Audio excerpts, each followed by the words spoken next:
மாதிரி இப்போ தீபாவளி பண்டிகையை ஒட்டி தாவேகாவினர் வந்து துக்கம் அனுசரிக்கக்கூடிய விதமாக தீபாவளி கொண்டாட வேண்டாம் அப்படின்னு சொல்லி அந்த கட்சியினுடைய பொதுச் செயலாளர் திரு என் ஆனந்த் அவர்கள் வந்து சொல்லியிருந்தாங்க. இப்போ அது அறிவிக்கலன்னு வைங்க, நீங்கள் தேர்தல் தெருவில் விட்டுருவாங்க, பனையூர்லேயே ஒரு வெடியை தூக்கி போட்டு விட்ருவாங்க, தலைவர் ஹாப்பி தீபாவளி அப்படின்ட்டுருவாங்க. இன்னும் சந்தோஷமாக பார்த்துட்டு ஒரு மாவட்ட செயலாளர் ஃபோன் வருது. என்னண்ணே பார்த்தீங்களாண்ணே அறிவிப்ப என்னாச்சுண்ணே கருவு போடுறா தீபாவளி கொண்டாடக்கூடாதுன்னு அறிவிச்சிரு. ஆமாம் நல்லது தான், பெரிய விஷயம். நீங்கள் இந்த ஒரு தீபாவளியை நீங்கள் ஒரு கருப்பு நாளாக வச்சுட்டு நீங்கள் இருங்க. போங்க, நான் 7 மாதமாக பண்டு வச்சு கட்டி வச்சுருக்கேன், பட்டாசெல்லாம் வீட்டுக்குள்ளே வாங்கி வச்சுருக்கேன். இப்போ நான் என் பையனை போய் எப்படி சமாதானப்படுத்துறது, எல்லாம் ஓட வேண்டியிருக்கு. நீங்கள் நாளைக்கு தீபாவளி வச்சு இன்றைக்கி அறிவிச்சா என்னங்க பண்ணுறது அப்படின்னு கட்சி சார்ந்து ஒரு நல்ல முடிவு எடுத்திருக்காங்க. ஆனால் இவங்க கொண்டாடுறாங்களா இல்லையான்னு பார்க்கணும். அவருடைய அலுவலகத்தில் நைட்டு குஷி வந்திருக்காரு. நிறைய பேர் 100 பேர் நிர்வாகிகள் வந்திருக்கிறாங்க. பயங்கர வரவேற்பு. எதுக்கு? தலைமறைவாக வந்தவருக்கு பயங்கர வரவேற்பு. மாலை கீழே போட்டு பயங்கரமான என்ஜாய்மெண்ட்டு. அங்கேருந்து எல்லாரும் குஷியை கட்டி பிடிச்சி முத்தம் கொடுத்து ஒரு செல்ஃபி எடுத்திருக்காங்க. வெக்கமே இல்லாமல் அது இன்ஸ்டாகிராமில் போஸ்ட்டாக வேறு போட்டிருக்காங்க. இன்றைக்கி தலைமறைவாக வந்தவர் தூக்கி வச்சு பிடிச்சிட்டு இருக்கீங்க, அவர் கட்சியில் இருக்கக்கூடாது, அவர் வந்து எங்களை வழி நடத்தவே இல்லை அப்படின்னு இந்த டீம் கிளம்ப ஆரம்பிச்சிருச்சு. நீங்கள் நல்லா நோட் பண்ண தெரியும், விர்ச்சுவல் வாரியர்ஸ் மட்டும்தான் பண்ணுறாங்களே தவிர நிர்வாகிகள் பண்ணலை. என்னன்னா புஷி வெளியில் போன உடனே அந்த அதிகார போதை 2-3 பேருக்கு அங்கே ஒட்டிக்கிச்சு. அதனால் இப்போ இவரை காலி பண்ண ஆரம்பிச்சிட்டாங்க. உண்மையானா புஷி வந்து கட்சி விட்டு போயிட்டாருன்னா கட்சி அழிஞ்சிரும். சீரியஸாக சொல்கிறேன், கட்சி அழிஞ்சிரும். நிறைய பேர்ட்ட பேசணும்னு சொன்னதுன்னா அவர் தான் நிறைய கிரவுண்ட் ஒர்க் பண்ணி அது மெச்சம் எல்லாருமே பான் வித் சில்லர் ஸ்பூன் தான். அவர் மற்ற எல்லாருமே சரி, வெயில் ஒத்துக்காது, மழை ஒத்துக்காது, டிராவல் ஒத்துக்காது. அதை விட தாண்டி இந்த கிளைமேட் எல்லாமே குளுகுலுன்னு இருந்தால் கூட அலைச்சல் ஒத்துக்காது. 50க்கும் மேற்பட்ட உலக நாடுகளில் 100 கோடிக்கும் அதிகமான ஆகாயம் தமிழ் பார்வையாளர்களுக்கு பேரன்பும் திருநன்றி. ஆகாயம் நேயர்களுக்கு வணக்கம். டிஎன் ட்ரோல் மீடியா ஷேகோரா நம்ம கூட இருக்காங்க. தமிழ்நாட்டினுடைய பல்வேறு அரசியல் நிகழ்வுகள் குறித்து பேசலாம் அவங்க கூட. வணக்கம். வணக்கம் பிரதர். நல்லா இருக்கீங்களா? சூப்பராக இருக்கேன். லாஸ்ட் டைம் நம்ம வந்து தாவேகாவினுடைய அரசியல் அதை பற்றி பேசிட்டு வந்துட்டு இருந்தோம். அதே மாதிரி இப்போ தீபாவளி பண்டிகையை ஒட்டி தாவேகாவினர் வந்து துக்கம் அனுசரிக்கக்கூடிய விதமாக தீபாவளி கொண்டாட வேண்டாம் அப்படின்னு சொல்லி அந்த கட்சியினுடைய பொதுச் செயலாளர் திரு என் ஆனந்த் அவர்கள் வந்து சொல்லியிருந்தாங்க. இந்த ஒரு அறிவிப்பு எப்படி பார்க்குறீங்க? நான் வந்து அதை வீடியோ ஃபஸ்ட்டு பார்த்தேன். பரவாயில்ல, இந்த கட்சி தலைமை இப்போ தான் யோசிக்க ஆரம்பிச்சிருக்கு, பரவாயில்ல எப்படி யோசிக்கிறாங்களே அப்படின்னு அப்படி தான் கரெக்டாக யோசிச்சுருந்தேன். ஒரு கட்டத்துக்கு மேலே அப்படி யோசித்தேன். ஏன்னா இப்போ அது அறிவிக்கலன்னு வைங்க, இவங்க தேர்தல் தெருவில் விட்டுருவாங்க. ஏன்னா பனையூர்லேயே ஒரு வெடியை தூக்கி போட்டு விட்ருவாங்க, தலைவர் ஹாப்பி தீபாவளி அப்படின்ட்டுருவாங்க. இல்லைனா பாலாவர்லேருந்து ஒரு வெடியை தூக்கி போட்டு தலைவர் ஹாப்பி தீபாவளின்னு போட்டுருவாங்க. அதனால் ஏதாவது இழுத்து விட்ருவாங்க. முன்னெச்சரிக்கையாக ஒரு அறிக்கையை வெளியிட்டுருன்னு விட்டாங்களா, இல்லை பொறுப்போடு விட்டாங்க, ஏதோ ஒன்று விட்டாங்க அப்படின்னு சந்தோஷமாக பார்த்துட்டு ஒரு மாவட்ட செயலாளர் ஃபோன் வருது. என்னண்ணே பார்த்தீங்களாண்ணே அறிவிப்ப என்னாச்சுண்ணே கருவு போடுறா தீபாவளி கொண்டாடக்கூடாதுன்னு அறிவிச்சிரு. ஆமாம் நல்லது தான், பெரிய விஷயம். நீங்கள் இந்த ஒரு தீபாவளியை நீங்கள் ஒரு கருப்பு நாளாக வச்சுட்டு நீங்கள் இருங்க. போங்க, நான் 7 மாதமாக பண்டு வச்சு கட்டி வச்சுருக்கேன், பட்டாசெல்லாம் வீட்டுக்குள்ளே வாங்கி வச்சுருக்கேன். இப்போ நான் என் பையனை போய் எப்படி சமாதானப்படுத்துறது, எல்லாம் ஓட வேண்டியிருக்கு. நீங்கள் நாளைக்கு தீபாவளி வச்சுட்டு இன்றைக்கி அறிவிச்சா என்னங்க பண்ணுறது அப்படின்னு. இல்லைங்க, அது பக்கத்து வீட்டில் கொடுத்துருங்க. இதை நீங்கள் பகடியாக சொல்கிறீங்களா, நிஜமாக நடந்ததா? அது ஒரு தகவல் வருது. அதை நம்ம சோர்ஸ்லாம் சொல்லி தர முடியாது. சரி, ஆனால் இந்த மாதிரி ஒரு தகவல் வருது. 7 மாதம் தீபாவளினால ஒரு பண்டு கலாச்சாரம் தமிழ்நாட்டில் இருக்குது. கண்டிப்பாக அது ஒரு ரொம்ப ஆசையாக இருக்கும். கிஃப்ட்லாம் வரும், 7 மாதம் கட்டணும். அதில் ஸ்கேம்லாம் கூட இருக்குது, தூக்கிட்டு ஓடிடுவாங்க. இன்னி கூட ஒரு செய்தி கம்ப்ளைண்ட் கொடுத்துருக்காங்க, 1 கோடி தூக்கிட்டு ஓடிட்டாரு அப்படின்னு. இங்கே அந்த மாதிரி. அதில் முக்கியமானது என்னென்னா தாவேகா நிர்வாகியே பண்டு போடுறக்கூடிய ஒரு ஆளாக இருக்கார். அந்த ஒன்று இருக்குது தனியாக. அப்போ இப்படிலாம் இருக்குது. இந்த மாதிரி சொல்லியிருக்காங்க, கட்சி சார்ந்து ஒரு நல்ல முடிவு எடுத்திருக்காங்க. ஆனால் இவங்க கொண்டாடுறாங்களா இல்லையான்னு பார்க்கணும். ஏன்னா ஏற்கனவே இந்த சவுந்தர்னு ஒரு நடிகர் வந்து வீட்டுக்குள்ளே ஆயுத பூஜை கொண்டாடி சாதி ரீதியாக அந்த ஆயுத பூஜையை வெளிப்படுத்தினார். பாரு, மஞ்சள் கார், தன்னுடைய கார் வந்து மஞ்சள் கலர், மஞ்சள் வீரன் பக்கத்தில் இந்த இது நிற்கிது அப்படின்னு ஒரு மாதிரி போட்டார்.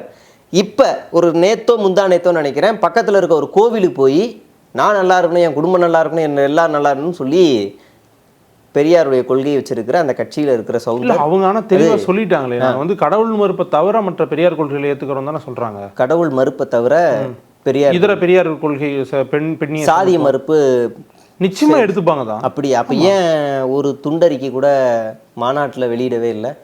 கொஞ்ச நாளைக்கு முன்னாடி தானே அந்த கவின்குமார் அந்த அது குறித்து நானுமே நேரடியாக அவங்க நிர்வாகிகிட்ட கேட்டப்போ அவங்க சொன்னது, நாங்கள் அதுக்காக நீதிமன்றத்தை நாடி இருக்கோம், வழக்கு தொடுத்து. ஆணவ கொலைக்கு எதிராக? ஆமாம், ஆணவ கொலைக்கு எதிராக தனிச்சட்டம் ஏற்றணும்னு சொல்லி நீதிமன்றத்தை நாங்கள் நாடி இருக்கோம், அதுக்கான வழக்கு தொடுத்துட்டு இருக்கோம். கட்சி தலைமையா? கட்சி தலைமை வந்து நீதிமன்றத்துக்கு போயிருக்காங்க. எப்போ வழக்கு கொடுத்துருக்காங்க? இல்லை, அந்த சம்பவத்தொட்டி தான் வழக்கு கொடுத்துருக்காங்க. அவங்க வழக்கு கொடுத்துருக்காங்க. நாம் என்ன கேட்குறோன்னா, மாநாடுன்னு ஒன்று நடத்துனீங்க, தமிழ்நாட்டில் நடக்கக்கூடிய எல்லா பிரச்சனைகளை பற்றியும் பேசுனீங்க, எல்லா பிரச்சனையும் பேசுனீங்க. அந்த சம்பவம் நடந்து ஒரு வாரம் கழிச்சு நீங்கள் மாநாடே நடத்துறீங்க. மதுரை மாநாடு சொல்றீங்க? ஆமா, மதுரை மாநாடுல ஒரு தீர்மானம் கூட நிறைவேற்றப்படலை.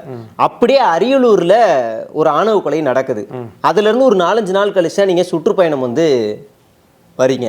அங்கேயும் ஆணவ கொலை சம்பந்தமா எதிரா கட்சி தலைவர் அவ்வளோ தொண்டர்கள் முன்னாடி எதுவுமே பேசலை. ஏன் பேசலை? இல்லை, நான் சொல்றது வந்து நிர்வாகி சொன்ன தகவலை தான் நான் சொல்றேன். நான் என்னுடைய அனுமானமும் இதுவோ கிடையாது. அவர் நேர்காணல் எடுத்தப்போ அவர் சொன்ன தகவலை தான் பகிர்ந்துக்கிறேன். என்னன்னா, எங்களுடைய கட்சி செயல்படக்கூடிய விதம் இது. நாங்கள் சொல்யூஷன் தேடுறோம், நீதிமன்றத்துக்கு போறோம். மாநில தலைமை போன மாதிரியான செய்திகள் நாங்கள் பார்க்கல, சீரியஸாக பார்க்கல. ஏன்னா இந்த கட்சி தன்னிச்சையா கீழே இருக்க தொண்டர் கூட தானா எந்த முடிவு வேணாலும் எடுக்கக்கூடிய அதிகாரம் இந்த கட்சியில இருக்கு. மரிய வில்சன்றவர் ஒரு அறிக்கை வெளியிடுறாரு, அந்த குடும்பத்துக்கு 20 வருஷத்துக்கு நான் எல்லாமே கொடுப்பேன், கல்வி உதவி. ஒரு சாதாரண தொண்டரால லெட்டர் பேட் பயன்படுத்த முடியுமா? ஆனா நீங்க பாருங்க, ஆச்சரியமா கட்டத்துல அவங்க நல்லதே செஞ்சாலும் அதை கிரிட்டிசிசமா பாக்குறது இல்ல. எனக்கு ஆச்சரியமா இருக்கு. அதுல ஒரு வார்த்தை கூட தெளிவானது இல்ல. மாநில தலைமை ஒப்புதல் பெற்று, மாநில தலைமையின் கவனம் பெற்று அப்படின்னு எந்த வார்த்தையும் இல்லை. நான் தனியா கொடுக்குறேன் அப்படின்னா அவரோட நிறுவனம் சார்ந்துதான் அது இருக்கணும், கட்சி சார்ந்து இருக்காரு. அதே மாதிரி மாநிலத்திலேருந்து யாருமே இல்லை. இப்போ நான் ஒரு உதாரணம் சொல்கிறேன். இவர் நான் கொடுக்கல, நான் வந்து இது பண்ணிட்டேன் அப்படின்னா கட்சி என்ன செய்யும்? இவருக்கு எங்களுக்கு சம்மந்தம் இல்லைன்னு சொல்கிறோம். இந்த சேஃப் ஜோன் கேமை இவங்க எத்தனை வருஷமாக ஆடிட்டு இருக்காங்கன்னா 2 வருஷமாக ஆடிட்டு இருக்காங்க. இப்போ தேட்டரில் ஒரு பையன் மாட்டினான், சண்டை 2 யூடியூபருக்குள்ள, எங்களுக்கும் அவங்களுக்கு சம்மந்தம் இல்லைன்னாங்க.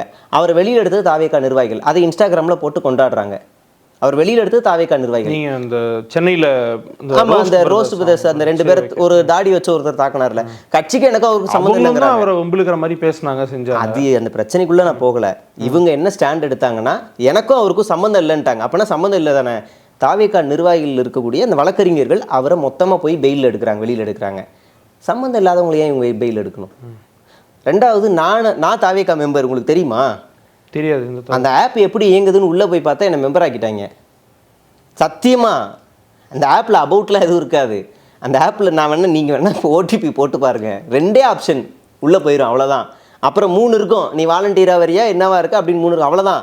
அதை யார் கண்காணிக்கிறா, அது யார் கீழே இருக்குது, இதில் எத்தனை பேர் இருக்கிறாங்க, எத்தனை வார்டுகளுக்கான சேர்ந்துருக்காங்க, எந்த டேட்டாவும் இருக்காது. அந்த டேட்டாலாம் யார்கிட்ட இருக்குன்னா பிஜேபியில் இருக்கிற ஒரு கேண்டிடேட் கிட்ட, முன்னாள் கேண்டிடேட்டாக இருக்கும்.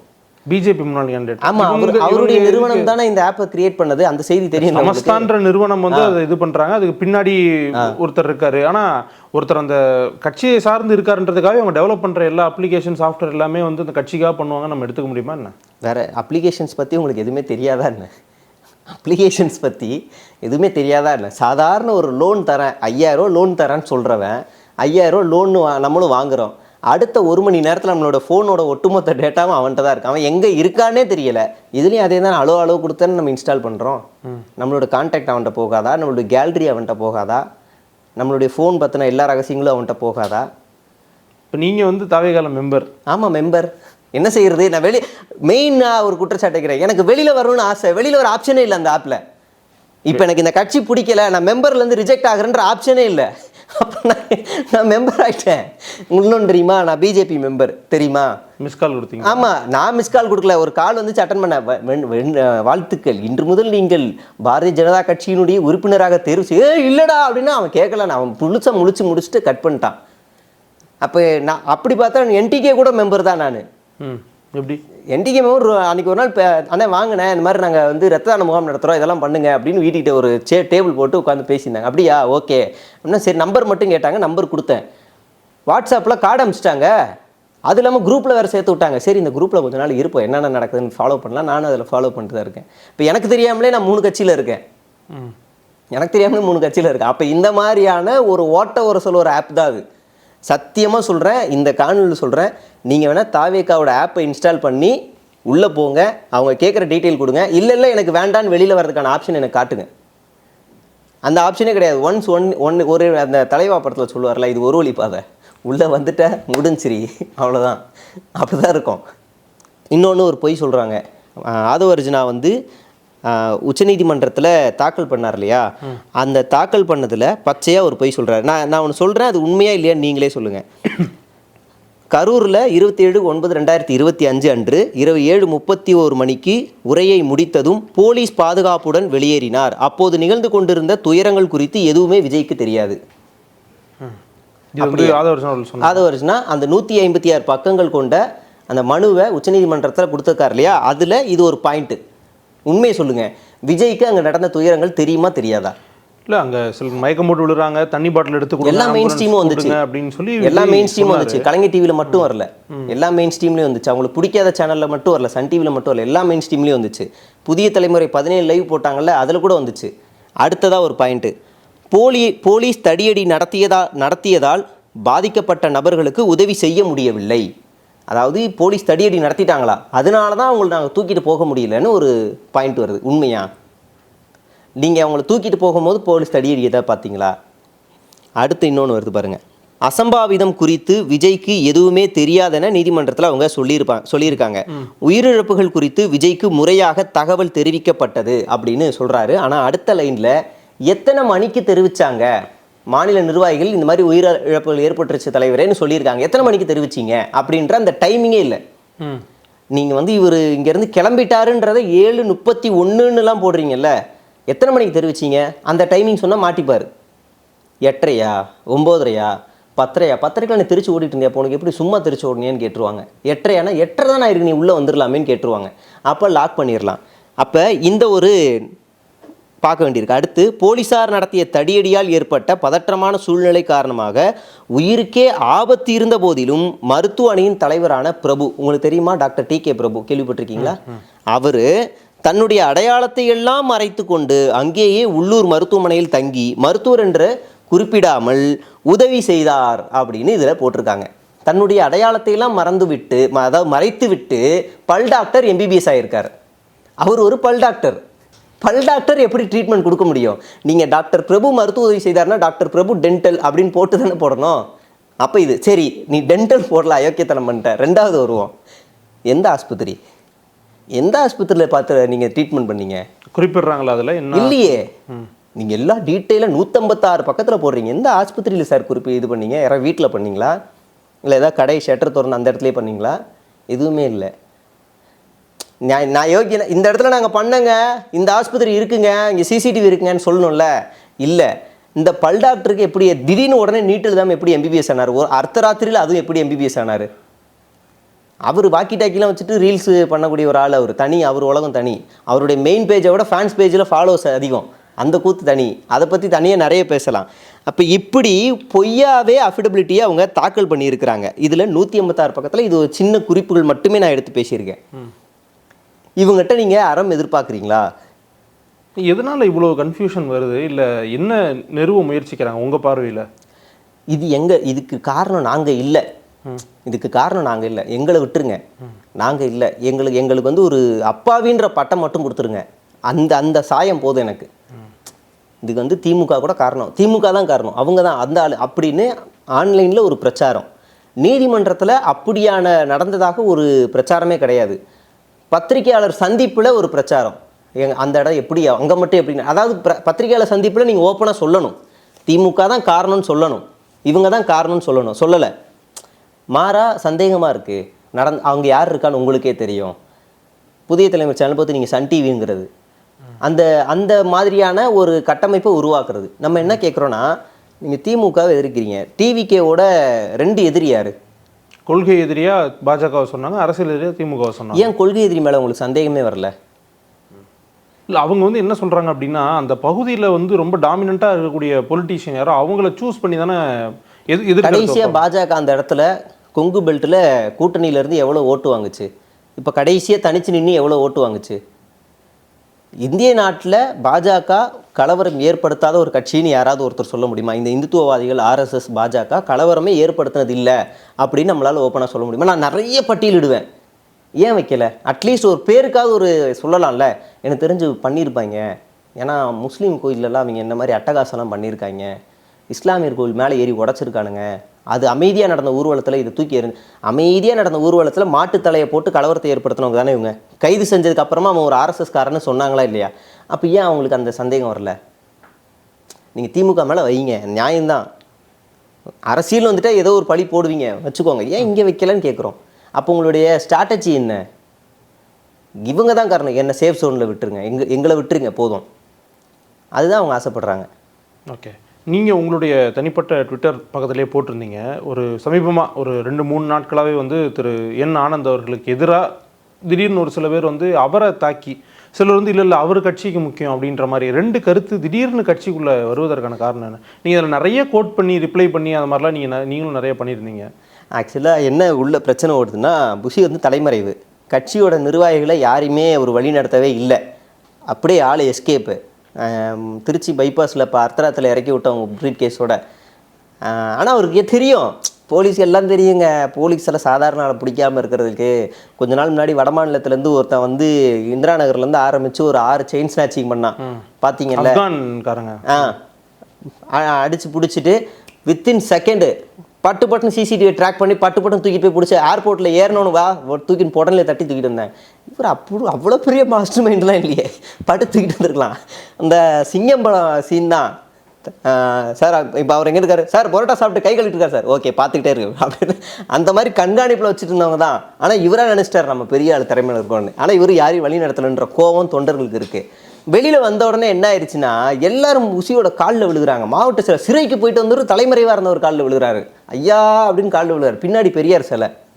நீங்கள் சொன்னீங்க மதத்தை மட்டும்தான் நாங்கள் இருக்கலன்னு, பெரியார் சிலையை வச்சுக்கிட்டு பெரியார் முன்னாடி காலில் விழுகிறாங்க. அப்போ இவங்களோட எதுக்கு அந்த பெரியார் இருக்காருன்னு நம்ம கேட்க வேண்டியிருக்கு. அப்போ இங்கே காலில் விழுகிறாங்க, இவரை தூக்கி பிடிக்கிறான். அன்னைக்கு என்னன்னா, பிசிஆர் சரவணன்ற ஒரு அவருடைய அலுவலகத்தில் ஈசிஆர் PK சரவணன் கரெக்டாக பேர், அவருடைய போட்டாலே வந்துடும். அவருடைய அலுவலகத்தில் நைட்டு புஷி வந்திருக்காரு. நிறைய பேர் 100 பேர் நிர்வாகிகள் வந்திருக்கிறாங்க. பயங்கர வரவேற்பு. எதுக்கு? தலைமறைவாக இருந்த வந்தவருக்கு பயங்கர வரவேற்பு, மாலை கீழே போட்டு பயங்கரமான என்ஜாய்மெண்ட்டு. அங்கேருந்து எல்லாரும் புஷியை கட்டி பிடிச்சி முத்தம் கொடுத்து ஒரு செல்ஃபி எடுத்திருக்காங்க. வெக்கமே இல்லாமல் அது இன்ஸ்டாகிராமில் போஸ்ட்டாக வேறு போட்டிருக்காங்க. வெக்கமே இல்லாமல் போஸ்ட்டாக வேறு போட்டிருக்காங்க. நம்ம வெளியிலலாம் போய் ரகசிய இதெல்லாம் கேமராலாம் வைக்கணும் அவசியம் இல்லை, இவங்களே போட்டு விட்ருவாங்க இந்த கட்சியை பற்றி போட்டு விட்டாங்க. இதை பார்த்தோன்னே விர்ச்சுவல் வாரியர்ஸுக்கு சும்மா இருக்குமா? ஏன்னா நான் 10 நாளாக ஸ்டாண்டு வித் விஜய், ஸ்டாண்டுக்கு முட்டு கொடுத்துக்கிட்டு இருக்கிறேன் விஜய்க்கு, நான் இப்படி பண்ணிக்கிட்டு இருக்கிறேன், இன்றைக்கி தலைமுறை வந்தவர் தூக்கி வச்சு பிடிச்சிட்டு இருக்கீங்க, அவர் கட்சியில் இருக்கக்கூடாது, அவர் வந்து எங்களை வழி நடத்தவே இல்லை அப்படின்னு இந்த டீம் கிளம்ப ஆரம்பிச்சிருச்சு. நீங்கள் நல்லா நோட் பண்ண தெரியும், விர்ச்சுவல் வாரியர்ஸ் மட்டும்தான் பண்ணுறாங்களே தவிர நிர்வாகிகள் பண்ணலை. என்னன்னா, புஷி வெளியில் போன உடனே அந்த அதிகார போதை 2-3 பேருக்கு அங்கே ஒட்டிக்கிச்சு. ஆஹா, நம்மகிட்ட கேட்க ஆரம்பிச்சிட்டாங்க என்ன செய்யலான்னு. அதனால் இப்போ இவரை காலி பண்ண ஆரம்பிச்சிட்டாங்க. உண்மையான புஷி வந்து கட்சி விட்டு போயிட்டாருன்னா கட்சி அழிஞ்சிரும். சீரியஸாக சொல்கிறேன், கட்சி அழிஞ்சிரும். நிறைய பேர்ட்ட பேசணும்னு சொன்னா அவர் தான் நிறைய கிரவுண்ட் ஒர்க் பண்ணி, அதுதான் அது நல்ல வார்த்தை. அதுதான் மிச்சம் எல்லாருமே பான் வித் சில்லர் ஸ்பூன் தான். அவர் மற்ற எல்லாருமே சரி, வெயில் ஒத்துக்காது, மழை ஒத்துக்காது, ட்ராவல் ஒத்துக்காது. அதை விட தாண்டி இந்த கிளைமேட் எல்லாமே குளுகுலுன்னு இருந்தால் கூட அலைச்சல் ஒத்துக்காது. 4 வீட்டுக்கு ஏறி இறங்கினோடனே போதும்பா நீ முடிச்சுக்கலாம், மாத்திரை போட்டு ரெஸ்ட் எடுக்குன்னு போயிடுவாங்க. எல்லாருமே அப்படி தான், தலைவரில் இருந்து எல்லாருமே அப்படி தான். இப்போ இவர் மட்டும் தான் ஃபீல்டு இருக்குது, நாய் மாதிரி அலையணும், அதுக்கு தான் இந்த பீஸ் வச்சுருக்காங்க. அதனால இவர் தூக்கவும் மாட்டாங்க. இப்போ இந்த பதவி மட்டும் நமக்கு வந்தால் போதும், இவர் வேறு ஏதாவது ஒரு பதவியிலேருந்து ஃபீல்டில் அனுப்பி விடலாம் அப்படின்னு மேலே நிர்வாகிகளுக்குள்ளே நடந்த மோதலை விர்ச்சுவல் வாரியர்ஸ் பக்கமாக ஒரு டீம் திருப்பி விட்டுருக்கு. அது ஜான் டீம் திருப்பி விட்டு இப்போ இவரை பண்ணிருக்காங்க. இவருக்கு பெருசாக அந்த ஆன்லைன் கூட்டம்லாம் கிடையாது. அதிகமான கூட்டம் என்னென்னா, இவர் கூட ஃபோட்டோ எடுத்து போடும், பாட்டு வச்சு போடும், அவ்வளோதான். தலைவரே இவ்வளோ லைக் வந்துச்சு தலைவரே அப்படின்னா போதும், வந்துச்சா போதும், அவ்வளோதான். அதை தாண்டி இவருக்கு சோஷியல் மீடியா பற்றி பெருசாக தெரியாது. ஆனால் ஒரு 10 ஃபோன் கையில் வச்சுருப்பார், அதை பற்றி பெருசாக தெரியாது, அவ்வளோதான் புஷி. இல்லை, ஜான் வந்து கட்சிக்கு வியூக வகுப்பாளராக இருக்காரு, புஷி ஆனந்த் அவர்கள் வந்து செக்ரட்டரி, ஜெனரல் செக்ரட்டரி. எப்படி இவரை காலி பண்ண முடியும்? என்னைக்கா இருந்தாலும் வியூக வகுப்பாளர்கள் மாறலாம், வேற யாராவது ஒரு ஹையர் பண்ணிக்கலாம், இல்லை இவரை கூட கான்ட்ராக்ட் முடிஞ்ச உடனே இது பண்ணிடலாம். இங்கே அந்த போட்டி இல்லை, விஜயிடம் யார் க்ளோஸ் ஆகிறது தான் போட்டி. இங்கே இந்த போட்டி எல்லாருக்குமே இருக்கு, விஜயிடம் யார் நெருக்கமாக இருக்காங்க. ஆனால் end of the day John Arokiasamy வந்து ஒரு வியூக வகுப்பாளர், அவருடைய கான்ட்ராக்ட் முடிஞ்சுன்னா அவரை ஹோல்ட் பண்ண வைக்கிறது புஷியோட டீம். நீங்கள் வராதிங்க. அப்போ ஒரு கட்டத்துக்கு மேலே புஷியை ஹோல்ட் பண்ண வைக்கிறது, நடுவில் வந்து ஆதவ் வந்தோடனே ஆதவ் ஹோல்ட் பண்ண வைக்கிறது. IRS அதிகாரம் இருந்தானே அவர் பற்றின ஒரு ஆர்டிக்கலே வந்துச்சு. அதாவது விஜய் நேரடியாக அவர்கிட்ட பேச முடியாமல் ஓரங்கட்டப்படும் அருண்குமார்ன்ற ஒரு செய்தியில் கூட பார்த்தோம்.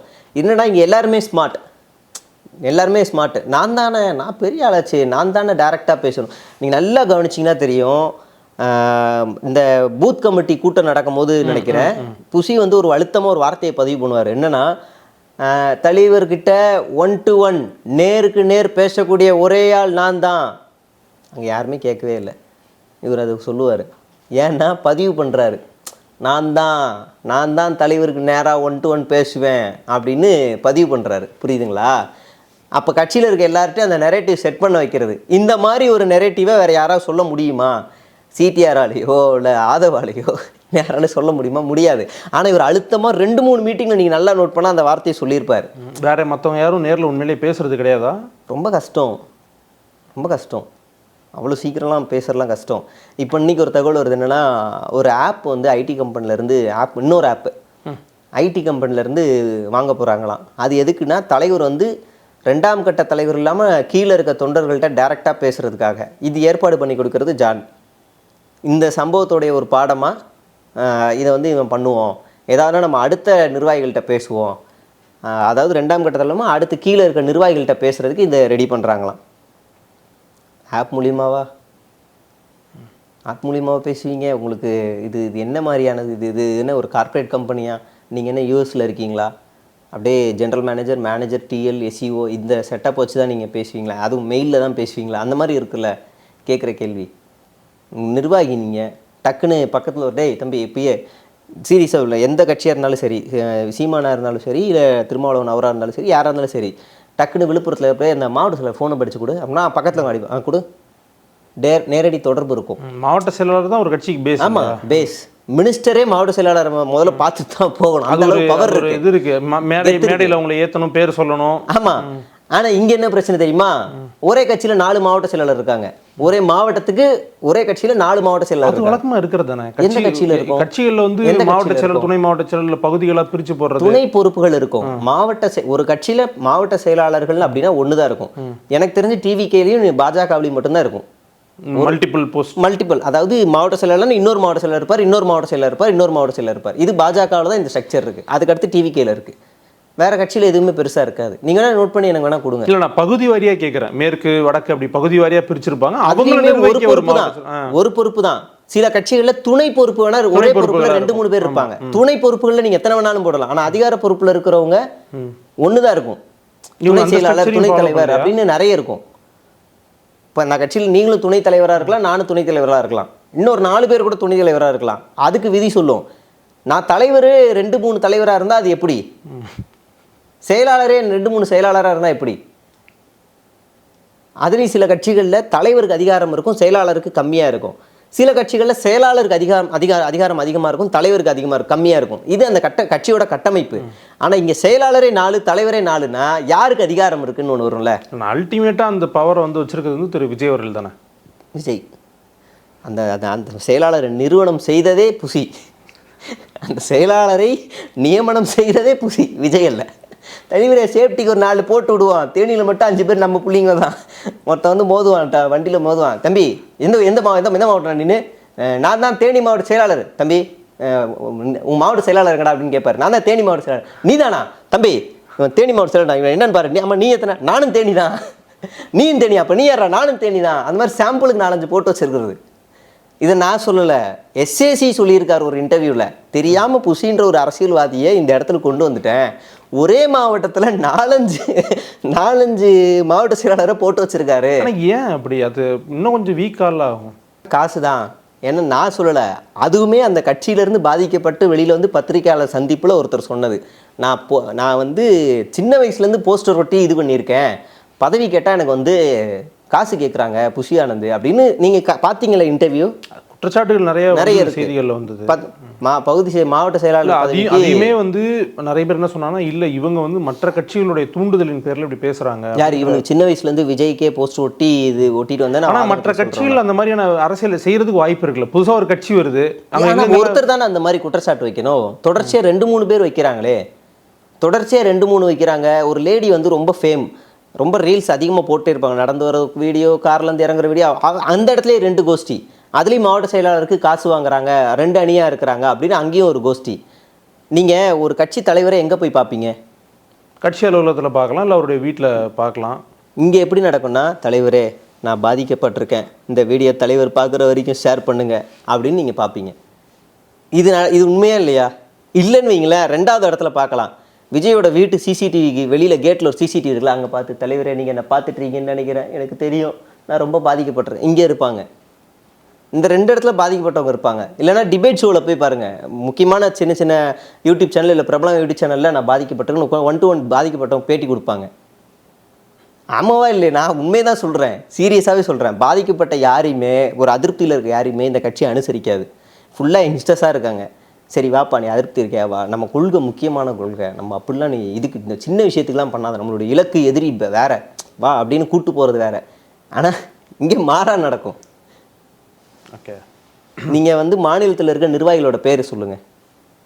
மாநில அளவில் நிர்வாகிகள் பேர் சொல்லுங்கள். எனக்கு தெரிஞ்ச அளவுக்கு வேணா நான் சொல்கிறேன், எனக்கு ஃபுல்லாக தெரியாது. சரி, சும்மா ஒரு 4-5 திரு ஆதவர்ஜுனா, ஓகே, ஆதவர்ஜுனா குஷி படத்துக்கு போஸ்ட் ஓட்டினார். அடுத்து புரியல. சரி, ஓகே, நான் சொல்கிறேன், நான் தெரிஞ்ச அளவு சொல்கிறேன். நிர்மல் குமார் அவர்கள் இருக்காங்க.